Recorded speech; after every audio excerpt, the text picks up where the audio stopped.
स्फोटात दोघांचा मृत्यू तर 3 जखमी। एशियन फायरवर्क या कंपनीच्या बॉल प्लांटमध्ये हा स्फोट, कामगारांच्या सुरक्षिततेवर प्रश्नचिन्ह।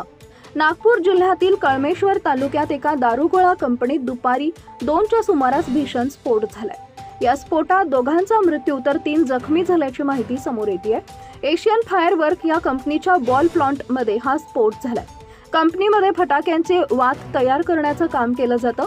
स्फोटाच्या वेळेला कंपनीमध्ये 31 कामगार काम करत होते, तर बॉल युनिटमध्ये 4 कामगार काम करत होते। त्यापैकी 2 जण मृत्यू तर 3 जण जखमी आहेत। मृतांपैकी एक जण मध्य प्रदेशमधील शिवणी तर दुसरा मंडला जिल्ह्यातील आहे। या भीषण स्फोटाच्या हादरे आजूबाजूच्या गावाला बसले। त्यापैकी लिंगा, सोनेगाव, पोही, कोहली, रावरगाव, डोरली, कोतवाल, बर्डी, उबगी या गावांना हादरे बसले।